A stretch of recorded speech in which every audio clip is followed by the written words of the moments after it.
del pH puede correr, etcétera, pero de la alimentación no. Entonces hay que reconocer ciertos aspectos para que no nos complique, ¿no? Esta publicación vieja de hace más de 40 años sobre la estadística de qué tanto pesaría y el cáncer tuvo muchas críticas respecto a la manera de cómo se dan los casos, la metodología en general. Resulta que se hizo una actualización recientemente, sobre el impacto de diferentes medidores externos sobre particularmente sobre el cáncer. Entonces, ahí la dieta aparece como 9%, 9% de tabaco, pero si reconocemos que el sobrepeso, obesidad también tiene que ver con dieta, que el alcohol es otra forma de ingerir algo, y el ejercicio físico también, tendríamos que ver que solamente hablando de porcentaje de participación respecto de la alimentación, pero lo que entra por el tubo digestivo y su implicancia con el cáncer, estamos bordeando el 20%, que es similar a la participación del tabaco, que es un carcinógeno harto despreciable. Y no vamos a decir que la alimentación es despreciable, digamos, sino que cierto tipo de alimentación sí tendría que serlo. Genómica es la lectura completa de la secuencia de ADN, gracias a la cual estamos constituidos. Y nutrigenómica es la parte de la ciencia que estudia el impacto de los alimentos, de las sustancias nutricionales, sobre esta secuencia de ADN, tanto genética como epigenéticamente. Entonces hay una participación bilateral y recíproca entre tus genes y la forma como procesan la comida y la manera en la cual se expresan tus genes. Nada es indistinto, ninguna de las dos partes son indiferentes. Y eso tiene que quedar bien clarito. Cada vez que entra un pan con pollo, está entrando material que va a activar unos genes y suprimir otros. ¿Okay? Eso no tiene vuelta de página, como dicen, ¿no? Eso es así. No hay nada que ingrese, el oxígeno ingresa, se metaboliza y tiene un impacto. El pan, la fruta, lo que fuera, ingresa y va a tener un impacto. Más allá del efecto físico de llenar la barriga, tiene un impacto molecular sobre lo que hay adentro. Entonces, la nutrigenómica pretende el conocimiento extensivo e integrado de cómo las dietas o sus componentes afectan a los sistemas biológicos a todo nivel. Se cuantifican más de 60.000 componentes bioactivos, pequeñas moléculas que van a tener un impacto, como menciono, en el ADN. Y eso tiene que reconocerse. Si no, si se considera que da lo mismo Juana que Chana y que puedo comer lo que sea y el impacto va a ser igual, ya partimos mal. Lo que comes tiene un impacto. Ahora, digo, si por ahí un exceso de grasas saturadas o colesterol o lo que fuese es una eventualidad, una golondrina no hace verano, ¿no? O sea, una trasnochada no va a pasar nada con el impacto genético, pero si sostenemos la misma conducta alimenticia durante semanas, meses o años, allí sí ya podrías esperar. Si estamos viendo que el cáncer necesita cronicidad del impacto, cronicidad del golpe. Entonces vamos a ver de qué manera los nutrientes pueden interactuar con las células. Entonces, hace un rato habíamos dicho que parte importante de la biología se centra en la necesidad de este pasaje cíclico de estas llamadas hormonas celulares que dicen cuándo la célula está preparada para la mitosis y cuándo no. Si la concentración de citina en la CLK es adecuada, entonces la célula pasa a G0 a G1 y así. Y reconocemos que muchos de estos movimientos genéticos tienen que ver con la población de histonas o metilación de determinados segmentos. ¿A qué viene todo esto? A que, por ejemplo, se reconoce que los alimentos ricos en fibra, sobre todo, ustedes saben, hay dos tipos de fibra, soluble e insoluble. La insoluble es aquella que hace el bono fecal, la que te pueden vender en la farmacia, ¿no? Enriquecido con fibra, eso por lo menos sabes que te va a prevenir el estreñimiento. Pero la que no se sintetiza es la fibra soluble, aquella que está en la fruta, en la verdura, y que se encarga de hacer una especie de lámina que tapice el lumen del intestino, evitando el síndrome de la permeabilidad intestinal, que los dermatólogos nos pueden hablar por las atopías que se relacionan a eso, los diabetólogos respecto a los síndromes de resistencia a la insulina, y nosotros los oncólogos hablamos de la permeabilidad intestinal como un filtro para evitar que ingresen carcinógenos. Entonces, la fibra soluble, los alimentos con fibra soluble ricos en fibra, genera el metabolismo de esto, a partir de la microbiota intestinal, la producción de ácidos grasos de cadena corta. Uno de de ellos, los butirados. Y estos de acá tienen un impacto sobre, y ha demostrado, sobre el sistema inmune, tanto innato como adquirido, desde macrófagos hasta linfocitos T productores de anticuerpos. Además del efecto local, la fibra generada por ingesta de estos vegetales para hacer una especie de tapiz que disminuya la filtración o el síndrome de permeabilidad intestinal. Entonces, ¿qué alimentos están favorecidos acá? Esto de acá, los butirados, que inhiben una enzima desacetiladora de histonas encargada de reforzar dos genes, P21 y el VAX, uno implicado en la reparación celular y otro en la apoptosis. VAX perteneciente a la familia del BCL2, que como ustedes recuerdan es un proapoptótico. Sí. Entonces, está mal compuesto. No, al contrario, estos son inhibidores de las desacetilasas de histonas. Al inhibir al que te desacetila, potencias la reparación y la muerte celular de las células dañadas.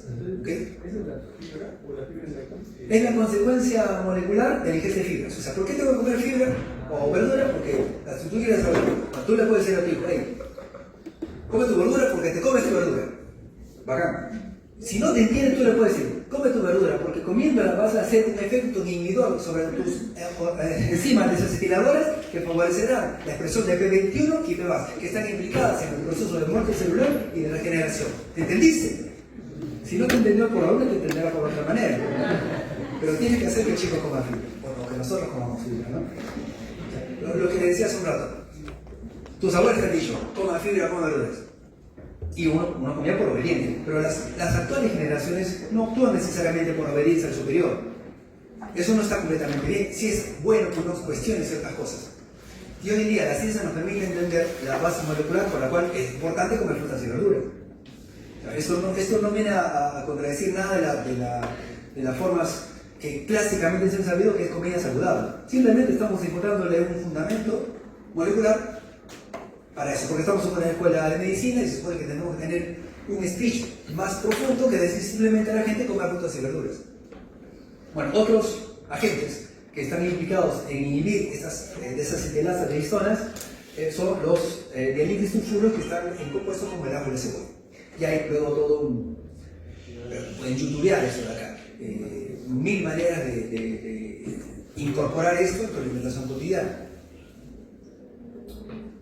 Otros, sulforafanos a partir de las crucíferas. Ahora, con los procesos de mitigación. Estudios señalan que podemos, sobre todo en cáncer de colon, en cáncer de cervix, hay un proceso de desmitigación generalizada para genes supresores tumorales. O sea, no tenemos una actividad de genes supresores tumorales y esto favorecería la aparición de estos dos tumores. ¿Qué convendría en ese sentido? Llenar nuestra bandeja de alimentos con elementos que sean capaces de mitigar adecuadamente los genes tumorales. Estamos hablando de folatos, otra vez vegetales, hoja verde, y giristeína, que es uno de los fitoestrógenos que se encuentran incluidos en leguminosas como la soya, el frijol y otras similares. La epidemiología nos señala que poblaciones que consumen alta cantidad de soya, por ejemplo, tienen una incidencia menor de cáncer de mama. Y van a encontrar que como la soya es con fitoestrógenos y los estrógenos favorecen la aparición de cáncer de mama, entonces tendría que ser esto contraproducente. Pero lo que no se nos dice es que hay dos tipos de estrógenos, el alfa y el beta. Y el beta es el que nos protege. Entonces, sí tiene un efecto estrogénico, pero es un efecto protector al final, porque ocupas un estrógeno con un ligando que no tiene el efecto mitogénico que sí tiene el estrógeno real, a diferencia del fitoestrógeno, y de esa manera disminuye la estimulación por el estrógeno real, disminuyendo la exposición al mitrógeno este. Sí. Directamente metila Sí, metila los genes, los protogenes, los silencia. Todos los fitoestrógenos tienen efectos sobre el beta, pero predominantemente sobre el beta. ¿Y los anticonceptivos hormonales que tienen? Es indistinto. Es similar al estrógeno real, claro, que es promitónico. No tiene alfa y beta, solo esa parte. El receptor dice que es alfa beta. El receptor se queda. Y el fitoestrógeno se siente en el beta. Se asienta en el beta. El estrógeno normal es un estrógeno que va a todos lados, porque el organismo de la dama necesita tanto el estímulo, o sea, el estímulo al receptor oral, los dos son necesarios. Okay. diferenciación celular. Decíamos también en la parte inicial que una de las maneras como el cáncer se genera es a partir de la desdiferenciación celular. Entonces tenemos elementos como aquellos que tienen preponderancia de ácidos grasos omega 3, encontramos en los aceites de pescado, en la carne de pescado en general, en todos los de aguas profundas, pescado azul, más concentración de ácidos grasos omega 3, carotenoides, de los cuales se sabe la provitamina A y el ácido retinoico, que son de los biológicamente más activos, y elementos ricos en vitamina D. Le he puesto ahí los honguitos porque son de los únicos que tienen concentraciones de vitamina D de más o menos respetables, pero el 80-90% de la vitamina D que circula en nuestra sangre se genera a partir de la exposición al sol.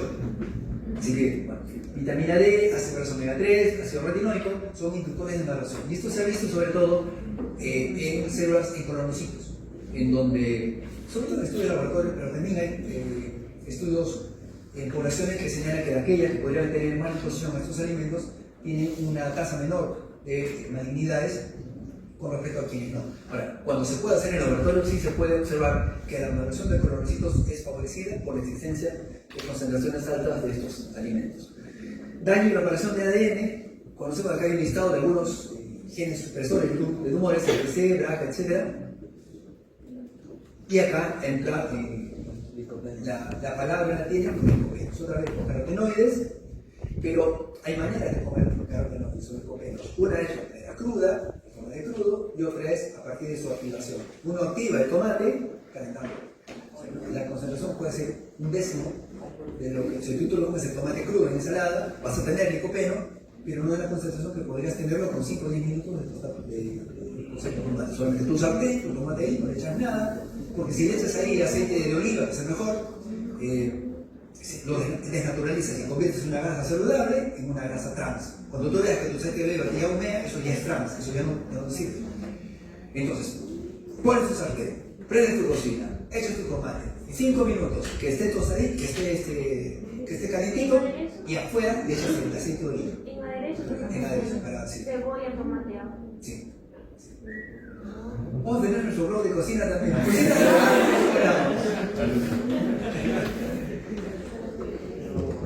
Esas cosas se aprenden siendo médico independiente. ¿Qué necesidad de bien? Nunca me enseñaron eso. Estamos hablando del daño de genes supresores de tumores. Esto lo que haría es lo repara. Facilita la reparación de eso, ¿no? La ingesta de licopenos, en este caso puntual de los licopenos. Asociación entre baja dieta, bajo volato y capacidad de reparación de DNA subóptima, en población que tiene baja ingesta, especialmente de volato y de carotenoides. Metabolismo, o sea, todo lo que ingresa al organismo tiene que metabolizarse. Todo pasa por el hígado y el hígado tiene dos sistemas enzimáticos, fase 1 y fase 2. El primero, el citocromo P450, hace que la cosa que has ingerido sea biosoluble, ¿no? Lo hace sistémico, qué sé yo, una solución y luego pasa el sistema fase 2, en el cual se tiene que hacer excretable, ¿correcto? Y entra la bilis haciendo su trabajo. Entonces, esto pasa con cualquier cosa que ingrese al hígado o al sistema. ¿Qué tiene que ver esto? ¿Cómo participa acá la comida? Todos los alimentos de origen animal tienen siempre un potencial de oxidación mayor. Y en función a eso, salen los adductos de ADN, el daño intrínseco a la molécula, procesos inflamatorios, a partir de la combustión, de la quema, del calentamiento de los productos de origen animal. Lo que pasa cuando uno ingiere o cuando uno matiza la carne con estos tipos de vegetales es que disminuyes la función de las enzimas de fase 1, exponiendo a tu sistema en menor proporción al metabolismo de la carne y sus productos, y aumenta la expresión o la función de las enzimas de la fase 2, favoreciendo su excreción. O sea, se intoxica menos y lo que se intoxica es más fácilmente excretable. Porque los alimentos ricos en isotiocianatos, otra vez las crucíferas son aquellos que tienen su hoja en forma de cruz, ¿no? La col, lechuga, el repollo. Estas crucíferas aumentan la posibilidad de excreción de los metabolitos dañinos o proinflamantes que tienen los productos de origen animal. Disminuyen las enzimas de fase 1 y aumentan las de fase 2 a partir del uso de crucíferas, que ya luego se transforman en glucosinolatos, isotiocianatos y eso, ¿no? Bueno. Sobre la causa del cáncer, que sabemos que hay causas endógenas, la producción de radicales libres de oxígeno, y en ese sentido todo lo que fuese antioxidante es un factor beneficiante, de beneficio. Alimentos ricos en zinc, vitamina C y vitamina E. Vitamina E otra vez, todo lo que es vegetales de hoja verde, crucíferas, semilla de girasol, frutos secos, almendras, nueces, avellanas, ajonjolí, todo lo que son pasas, todo lo que son frutos secos son ricos en vitamina E y por ello son antioxidantes, y los cítricos. La intención acá es disminuir el proceso inflamatorio generado por la rutina diaria o la propia alimentación. Los polifenoles, los arándanos, todo lo que tenga esta coloración azul, morada o oscura, son ricos en polifenoles, el cacao, no esos chocolates sabor a chocolate, o sea, no estamos hablando de zucchini, eso no es chocolate, eso es una cosa con sabor a chocolate, es decir, bien claro, es sabor a chocolate. Sino cacao, mientras más puro mejor, de 70% para adelante es lo recomendable. Mientras más puro mejor. Mayor cantidad de polifenoles, antioxidantes. El té verde también tiene participación ahí. Procesos inflamatorios, otra vez procesos grasos omega 3. El té verde, la sustancia química es la epigalocampesina 3-galato, es una cosa que ni se pronuncia, pero el té verde. Carotenoidamente, los productos ricos en vitamina E, como mencionaba, como agentes antiinflamatorios. Omega 3, el producto de origen vegetal hay, sí hay omega 3 en producto de origen vegetal. ¿Quién sabe la fuente de omega 3 vegetal? Alfa-litonasa. Frutos secos otra vez. El problema es que, ¿qué tipo de omega 3 ofrecen los productos de origen vegetal? Alfa-linolénico. El alfa, ¿no es cierto? Claro, que no es ni el EPA ni el DHA, y lo que el cuerpo necesita es también, o sea, necesita los tres.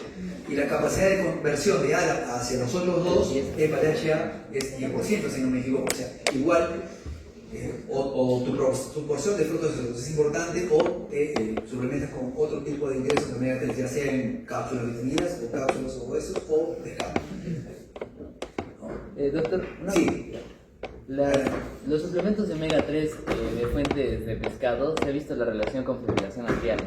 ¿Con qué? Con fibrilación auricular o atrial. Interesante. Pero me refiero tal vez, será tal vez por eso, por la dosis. Usted mencionó que había una dosis que era protectora y una dosis que era, digamos, contraproducente, ¿no? Sí, exacto, sí. No, el exceso de lo bueno, también por ahí leí en las escaleras que cada vez están más interesantes del año. El exceso de lo bueno también es perjudicial. Lo bueno hay que moderarlo y lo malo hay que sacarlo. Sí. Bueno, fuentes de selenio, cobre y zinc, como mediadores antiinflamatorios también, ¿no? Otra vez chocolate, omega 3. Está ahí el huevito, pero hay que considerar que por cada yema de huevo hay 200 miligramos de colesterol. O sea, tiene un montón de cosas buenas. Tiene colina, vitamina D, zinc, selenio, tiene un montón de cosas buenas en la yema. Pero cada yema de un huevo promedio tiene 200 miligramos de colesterol. ¿Cuál es la ingesta máxima de colesterol por día de un adulto promedio? 300. Entre 200 a 300. O sea, con una yema ya no existe. Si pones 2 o 3, gente come un huevo o 2 o 3, ¿no es cierto? ¿Cuánto colesterol hay en 100 gramos de pollo? 140. Depende también, si es pierna, pecho, ala. Es Pero como por un huevo. 60, 80 miligramos de colesterol por 100 gramos. Y si es carne de res, es un poquito más. Si es carne de chancho, es un poquito menos. Y el huevo de la mañana, o sea, si se da cuenta, a veces la alimentación normal ya expone tu sistema a una carga metabólica muy alta, superior a la para la cual está diseñada. Ahora, como repito, si eso pasa una vez a las 500, no pasa nada. Pero sí es normal, como tengo pacientes, ¿no? Lo digo, muchos mis oncológicos se diagnostica síndrome metabólico al momento del diagnóstico del cáncer. Y no es que se hicieron diabéticos ahí, es que ya tenían hace rato. ¿Y cómo comes? ¿Y cómo haces el desayuno? Este tipo de consulta quita tiempo. Mi consulta promedio, sobre todo la primera, no dura menos de una hora. Porque es muy importante. ¿Cómo desayunas esto? Porque si solamente vas a dar quimioterapia y no corriges esta cuestión, haces con una mano y lo borras con la otra. Tienes que hacer todo. Y eso quita tiempo. Por eso tampoco yo entraría en el sistema normal. Porque en el hospital me daban una hora, le daban 20 historias para 4 horas de trabajo. 20 historias. O sea, tiene que ser más o menos 12 a 15 minutos por paciente. O sea, recién estás dándole la mano y ya te haces que hacer la receta. Porque encima el MINSA, yo trabajando en el Cayetano, te pone ahí 40.000 formatos del CIS para hacer una tontería todo el tiempo. O sea, para el acto médico cada vez queda menos tiempo. Porque mi consulta dura una hora por lo menos. Y eso no lo podría sostener ni siquiera en la clínica, ni siquiera en una clínica privada, donde también tienes una presión del empleador para que apures tu tiempo con el paciente. Y eso vino otra vez por lo que decía al inicio. El médico, chicos, ha perdido presencia. Somos unos peleles, nos dejamos manipular, porque el empleador dice que tienes que atender a 3 en 1 hora y tú, ya señor, y acomodo mi calidad de atención a lo que me están diciendo, porque si no me votan y no me pagan, ¿no? Y ese es el miedo que tenemos por falta de, no puedo decir muchas cosas, pero bueno, por falta de, no sé, hermano, de presencia, autoridad, ¿no? Carácter. Y no hablo acá de orgullo, de soberbia, simplemente de el acto médico tiene no puede ser categorizado como cualquier otro trabajo, y no es porque uno se queda mejor que nadie. Es que sí, vas a tratar personas, o si eres oncólogo vas a tratar a gente con cáncer, no es poca cosa. Entonces tienes que hacer respetar el derecho de tu paciente, porque él no va a poder defenderse, ¿no? Pero tú sí podrías hablar por él. Si mi paciente necesita más tiempo para su consulta, yo cuántas veces he tratado de hacer una consulta más corta, porque si yo me demoro mucho, pues también atiendo menos, ¿no? Y estoy menos tiempo con mi familia y todo lo demás. Pero no se puede. Yo honestamente quiero hacer consultas más cortas, pero es difícil, porque tú tienes que ver, si quieres hacer realmente una medicina completa, integrativa, le llamamos ahora en otro lado, medicina integrativa, oncología integrativa, también está de moda, es que tienes que ocurrir todas estas cosas. Como te digo, ¿de qué vale que le des la mejor quimioterapia del mundo o superpirolizumab, que te cuesta 36 horas cada 3 semanas, si el paciente sigue comiendo mal, ¿no? y sigue ese estado proinflamatorio que generó su cáncer? Entonces, esas cositas también es importante saber reconocer y actuar. Yo estoy seguro, decía a ustedes hace un ratito, ¿no? De mi promoción, nadie da un solo con mi promoción, ya han salido viceministros, directores del INS y tanta cosa. Yo seguro que acá alguien va a salir con cierto poder de decisión en algún momento y podría recordar estas cosas. Primero, para hacer valer otra vez la presencia del médico en su oficina. Nadie puede tener potestad mayor que él tras cerrar la puerta con su. Y si te tiene que demorar más tiempo, te va a quedar, pues, ¿no?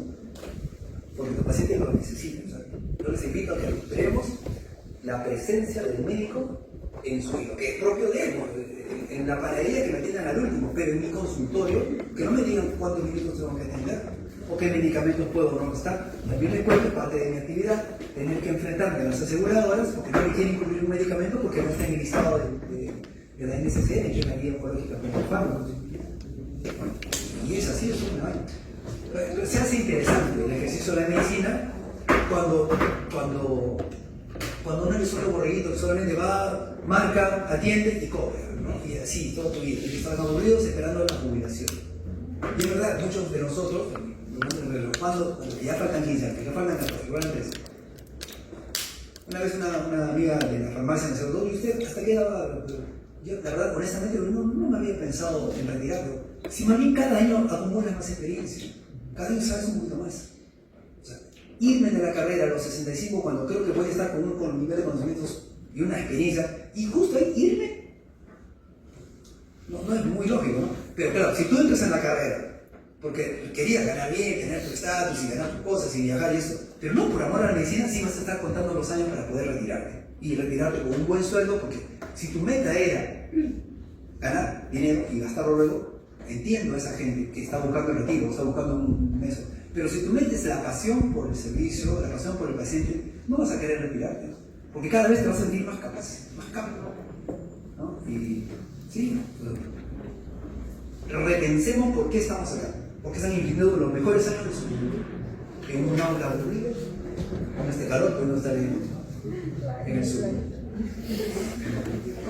Y si encuentran ahí, yo creo que van a disfrutar su carrera, que es la idea. Entonces, bueno, regresamos otra vez a esto de los carbonas de la soya, vamos a hablar de esto, causas de cáncer, habíamos hablado. Entonces, la carne quemada genera, si es carne solamente sancochada, aminas heterocíclicas, si es carne roja y quemada, hidrocarburos policíclicos, que también pueden encontrar, esto de la carne todo el mundo lo sabe y lo evita, pero también está esta misma cuestión impregnada, pues han hecho estudios en comida vendida en la calle, impregnada con estas cosas porque sale de la combustión del petróleo, ¿no? Que está en los carros y todo eso. Entonces, tampoco digo que nunca te comas un pan con chicharrón en la esquina del Estadio Nacional, pero si eso pasa de vez en cuando, no hay problema. Si pasa semanalmente y tú sabes que toda la población de los autos circula ahí todos los días, entonces ahí hay mucho por hacer, ¿no? Y hay un capítulo que es cáncer ocupacional en gente que vive normalmente en esos hábitats, expuesto a toda esta cuestión, que no solamente se genera por la combustión de la carne, sino también por lo de los autos.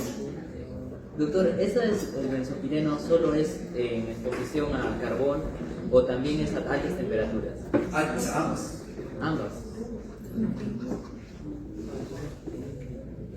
Efectos sobre los órganos. Los inductores de maduración, hemos hecho algún estudio sobre cáncer cuello otra vez ácido retinóico, en gente que tenía ni 1, ni 2, ni 3, tratada solamente con extractos de licopeno. Ya le dije cómo se activan los licopenos. Lo mismo en cáncer de cavidad oral, lesiones premalignas que consiguieron reversión completa con té verde y algunos compuestos de EGCG de la soya. Hay por ahí alimentos que favorezcan la angiogénesis, por va a venir después, pero eso es respecto a la apoptosis. Ácido graso omega 3 induce la apoptosis, curcumina, genisteína, resveratrol, licopenos otra vez, y también la restricción calórica. La restricción calórica también favorece, es un inductor de apoptosis. Y sobre angiogénesis, casi los mismos, agreguen el té verde, la quercetina de la manzana, la restricción calórica también y el ejercicio. El ejercicio físico es también un inductor o un inhibidor de la vasculogénesis, de la neoangiogenesis. Por ahí están las referencias, todos los artículos que puedan luego revisar con tiempo. Mira, para efecto de curso, por ahí si algo les da curiosidad, se lo van a poder meter, pero para efecto el curso va a pasar tan rápido, se van a dar cuenta que por ahí no va a haber mucho tiempo de profundizar, pero para los que queden ahí ciertas similitud, como le digo a algunos de sus compañeros, y ustedes tienen alguna iniciativa, compártanla. Si no lo hacen, la universidad debería ser 50% de recepción de datos y 50% de producción de datos. Y eso se ha perdido. Porque los docentes también nos hemos adormilado, porque saliendo de acá vamos al hospital, a la clínica y no tenemos tiempo para nada. Y porque los alumnos también, porque estamos en una época de conformismo, todo es tan fácil ahora, todo es tan simple, todo es tan sin esfuerzo, que también uno evita el esfuerzo de tener que revisar literatura, publicar y todas las cosas. ¿No? Entonces, pero si cada uno son diferentes, como suele pasar con las que ya he tenido acá, esta es la novena promoción que puedo enseñar, y he tenido bonitos recuerdos de promociones anteriores, también acá pueden tener las ideas y luego plasmarlas en un documento y no sé, mil cosas se puede hacer. Sí.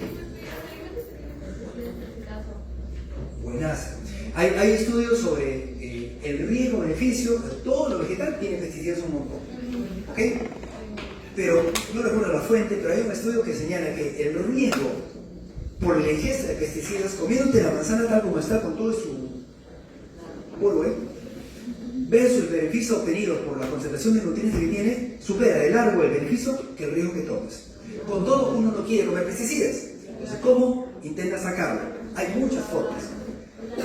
Bicarbonato, vinagre, lejía, clorito de sodio.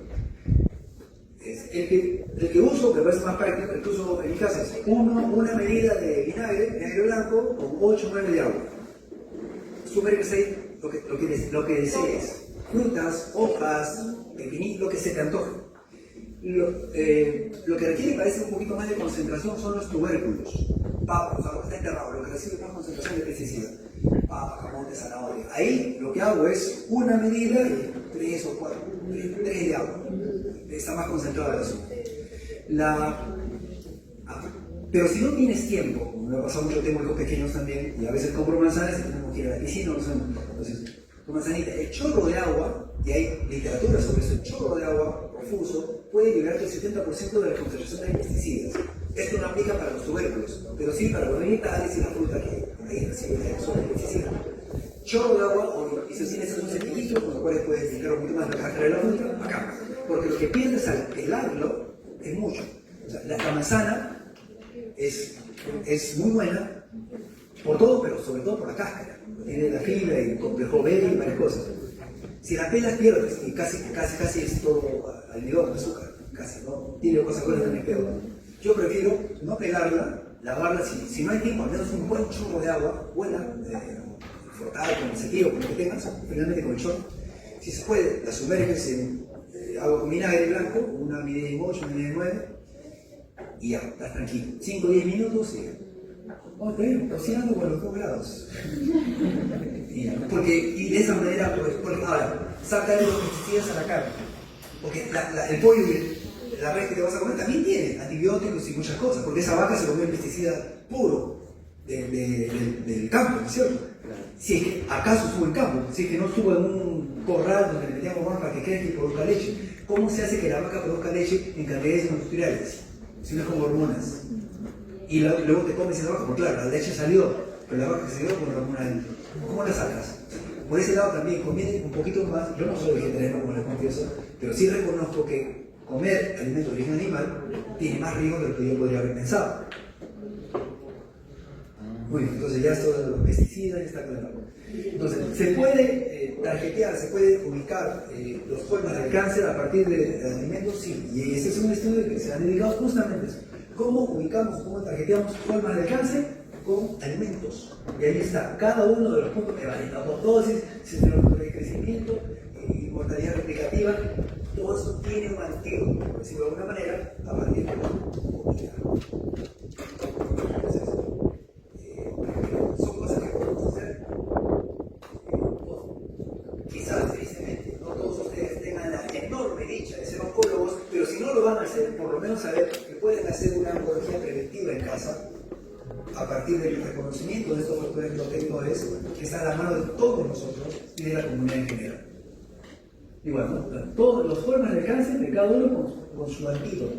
Carotenoides, glucosinolatos, polifenoles, etcétera, etcétera, etcétera, ¿no? Muy bien. Este es un cóctel de 6 vegetales. ¿A qué se puso esto? Ya. Eran 3 líneas celulares de cáncer de mama, controles y combinación de 6 vegetales. No recuerdo exactamente cuáles eran los elementos, pero uno de ellos era el resveratrol, otro era la quercetina de la manzana, etcétera, etcétera. Combinaron 6, hicieron un juguito, una mezcla en laboratorio, esto es solamente in vitro, pero se encontró que la viabilidad de células cancerosas cuando se expone a estos batidos es mucho menor. O sea, alimenta el 70-80% de la viabilidad celular de células cancerosas, malignas. Y no va a tener ningún impacto. Ahora, es claro, esto es in vitro, pero alguna interacción in vivo tiene que haber. Por lo menos da para sospechar, entonces es todo. Para tomarlo en cuenta, ¿no? La Institución Americana contra el Cáncer, dieta, nutrición, actividad física, el cáncer, el empleo global, las recomendaciones, con Weinberg, mantener un peso saludable, estar físicamente activo, comer dietas ricas en vegetales, limitar o evitar comidas rápidas o comida chatarra, limitar o evitar comidas de carnes, azúcares refinados, consumo de alcohol, evitar suplementos. Hubo un estudio, creo que fue en cáncer de pulmón, cáncer de próstata. Un grupo de pacientes con sus verduras y otro grupo con suplementos. El grupo con suplementos hizo más cáncer que el grupo, incluso que comparación con el grupo estándar, con el grupo placebo. ¿Okay? O sea, los suplementos, por más que sea vitamina, algo tienen los elementos naturales que aún no es sintetizado, de manera que no es preventivo tomar suplementos en pastillitas. Comamos la planta como está, completita. Algo tiene que todavía no está sintetizado que hace que el suplemento con vitaminas no es un preventor de cáncer como sí lo es tu lechuga. Y esto, como les digo, es OMS. ¿Qué más? Lo del breastfeeding, lo de la lactancia. ¿Qué más? Y después, una persona tiene cáncer, tiene que cumplir igualito todo eso. O sea, no es, el oncológico, bueno, ya tiene cáncer, qué pena, ya vayamos. Si el oncológico pretende tener mayores posibilidades de supervivencia, tiene que hacer todo eso. No hay otra. Bueno. Preguntas.